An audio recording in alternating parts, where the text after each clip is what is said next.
The Old Vandals Association has given management of the University of Ghana, Legon, a one-week ultimatum to rescind its decision to evict continuing students from the Commonwealth and Mensa Saba halls. According to them, should the school's management fail to rescind the decision, they would explore alternative means to force the hand of the University Council. The Old Vandals Association invaded campus this morning to show their solidarity to current students affected by the management's decision. According to the decision, all continuing students of the Commonwealth Hall and all male hall of residence and continuing students of Mensa Saba Hall will not return to their halls nor to any of the traditional halls. Aggrieved students say this is the latest attempt by the school's management to weaken student activism on campus while creating a rift between freshers and continuing students. They have also asked the management to release their report on the investigation conducted on the clash between the two male halls last year.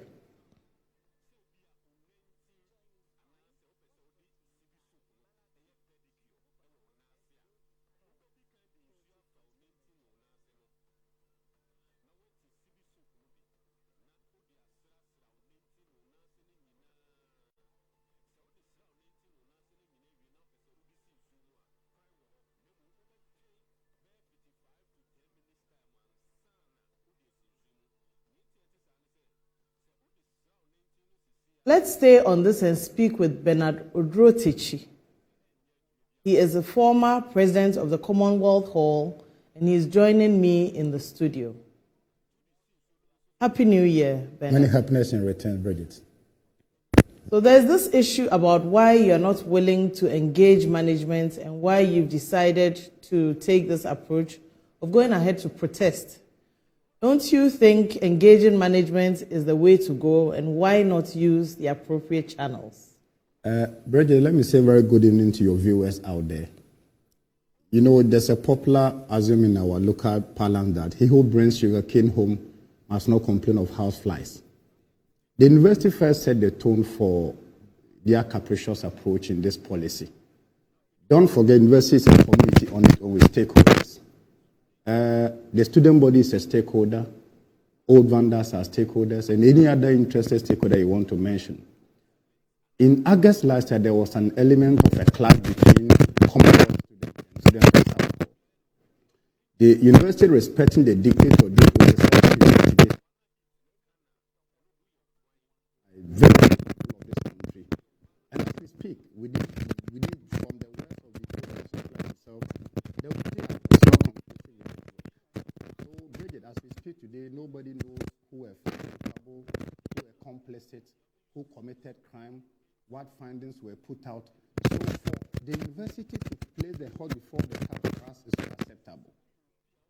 If you read the University of Ghana statute, there is a regulation in the statute that says that if a university wants to change the architecture of a hall, and here hall refers to traditional halls, and traditional halls are basically Commonwealth Hall, Kwapon, Volta Hall, Kwafo, Saba. In Legon Hall, sorry for not mentioning your hall though. That's not my hall. Okay, that's the hall. Implicit in the regulation is that at any time that the university wants to change any architecture of a hall, that the hall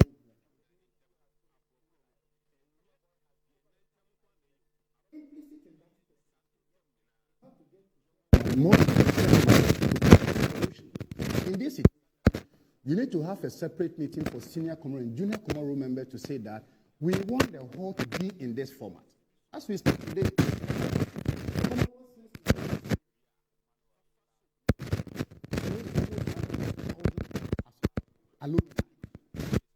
student body getting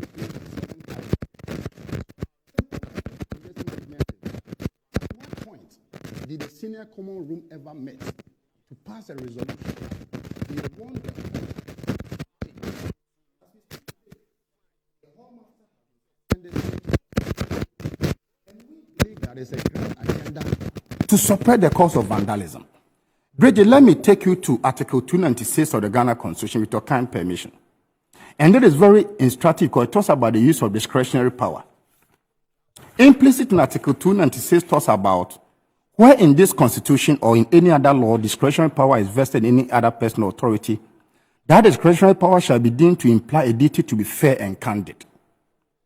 B, the exercise of discretionary power shall not be arbitrary, capricious, or biased, either by resentment, prejudice, or personal dislike, and shall be in accordance with the due process of law.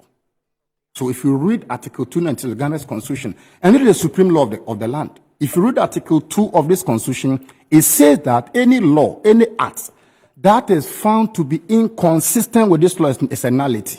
So for a university to set up a committee, findings are not out, nobody knows the content of that report, and to punish people for no wrong, we think it is unfair. Secondly, the university never engaged any stakeholder.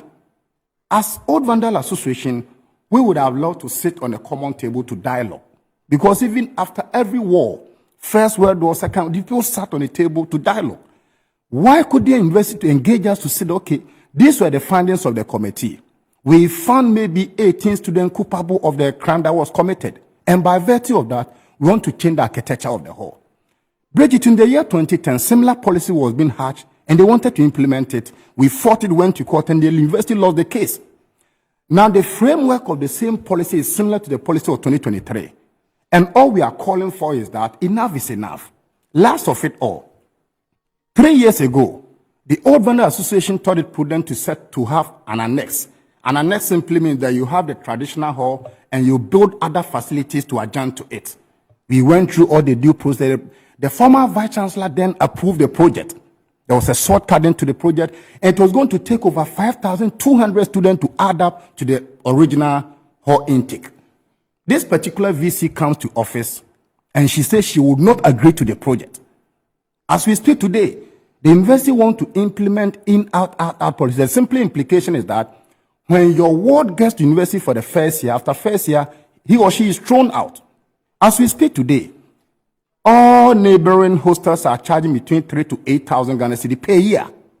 But let me ask you a question. How many parents in Ghana, after having paid the academic fee, can pay for this huge amount of money? I come from a poor region called Bono region. Many people cannot afford to pay 8,000 for just an academic year. And we think that the grand agenda of not allowing a project to happen and to implement in-out policy smack of one thing. We have done an investigation, and it has been established that 90% of the owners of the hostels around are owned by university management. So in simplistic terms... Let me just ask you, I think you are taking the issue a bit away from the incident that occurred. Indeed, the committee may not have come out with its findings or have not made it public. Right. And maybe that is what we should be, that should be the issue. That is what we should be concerned about. Which issue? Why haven't they made the findings public? Okay. I think that I would think that taking it beyond that to the construction of an annex and the following issues is stretching it. I was building a very strong case. You see, you cannot detach the committee report from the annex. It's like Siamese twins. You can't take one and leave the other. Because as we speak today, let me ask a very straightforward question. Do you believe in the rule of law? I do. Okay. Bridget, and that is why if there was an investigation, yes, the findings must be made public. Okay. But let's not go away, or let's not forget the fact that there was an incident that was disruptive to the university community. Right. Because now I think that what the old vandals, and I see that it's the old vandals who went back on campus to demonstrate this time. But if you are saying the SRC or the JCR and the SCR should be the ones to sit down with the management, why don't we leave it in the hands of the students, the current students, to sort it out for themselves? Then Bridget, you don't basically understand the statutes of the university. I don't think I do. And the statutes require stakeholders' involvement. Look, I gave you the university statute and I've been a hall president before. And the SRC and the JCR the SRC doesn't come in. Senior common room. You see, when you take a hall A hall is made up of two categories of people: junior common room and senior common room. Now, the senior common room are made up of the staff of the hall plus the hall tutor, the senior tutor, and some old vandal. They come to the senior common room. If you take the student body, that is the junior common room. The statute of the university says that at any time you want to change the architecture of the hall, you have to leave that decision. It is not me saying it. It is a whole university statute saying this. And we are saying that, look, it is not wrong to say you want to change the architecture of Commonwealth Hall. But in doing so, respect due process. The due process says that leave that decision in the hands of the senior common room and the junior common room members. Okay, we have a member of the committee which was set up to look into the Saba and the Commonwealth issue. And he joins us on Zoom now. We will also listen to him and see what he has to say. Happy New Year to you, Doc. Dr. Adam Bona. Happy New Year. Happy New Year to you and Happy New Year to... Can you hear me? Yes, we can hear you loud and clear. Now, yes, so Happy New Year to yourself and your panelists and everybody. Yes. Can you please tell us a bit more about the findings of that clash that occurred between Mensa Saba and Commonwealth Hall? Okay, so as a committee, probably I would want to tell you there are certain things I can't say because the document doesn't belong to the committee. We finished our work and duly handed over, submitted the document, signed it off and passed it on to the university through the Pro-Vice Chancellor, Professor Awandari.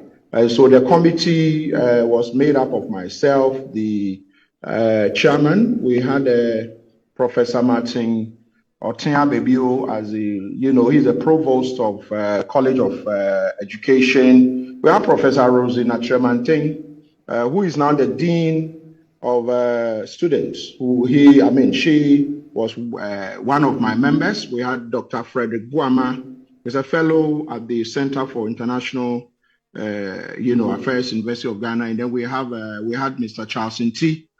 He is the acting director of Physical Development and Municipal, Services Directorate, and Mr. Augustine Amisari. He acted as our secretary to the committee.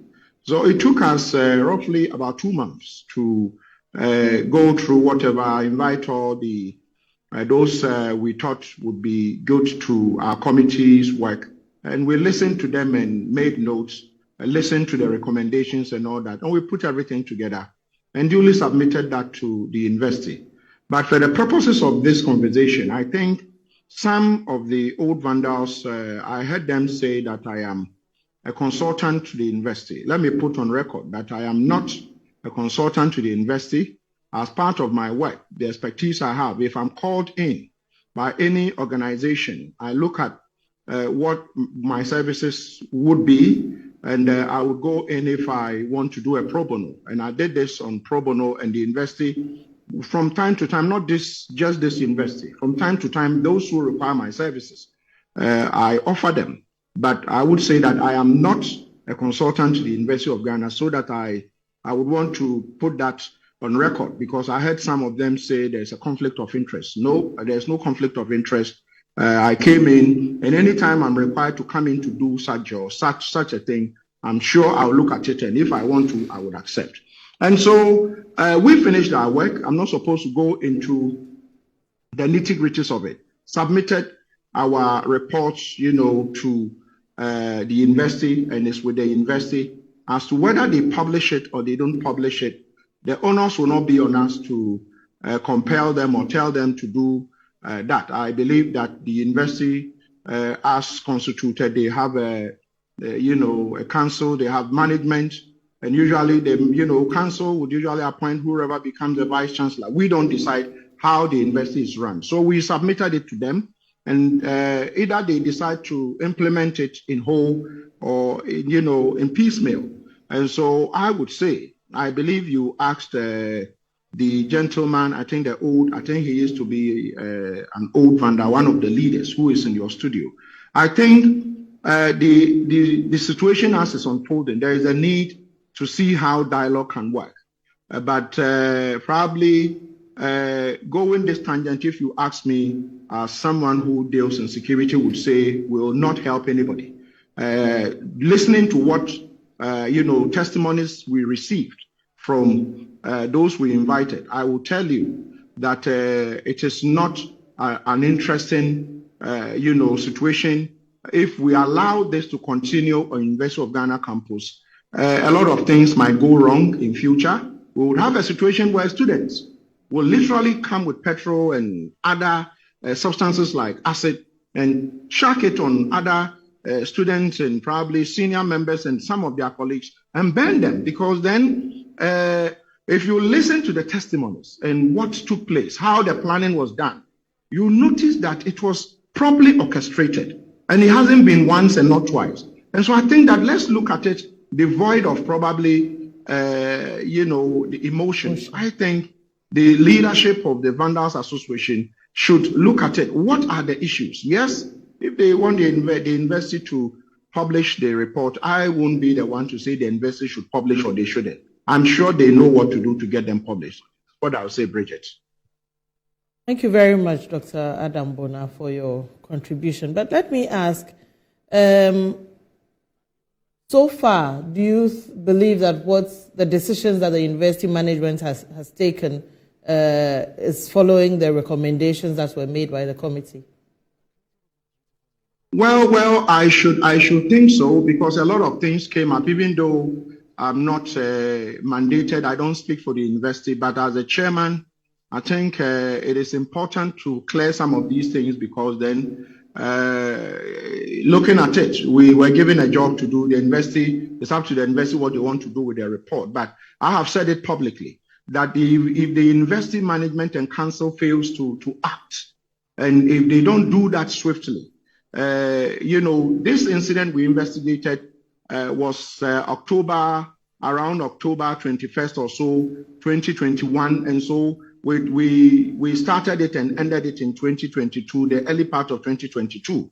And another academic year has started, 2023. And so for me, I am looking at it that, yes, they probably are looking at what can they do with their report. Probably if they publish, fine, but what can they do to ensure that this issue of burning, this issue of destruction, the things that have taken place, and if you listen to the testimonies, it is completely out of hand. It's getting out of hand. And so for me, it would look as if, yes, the university is paying heed to some of the things we sat them down and spoke to them about and said, well, do act. You need to act.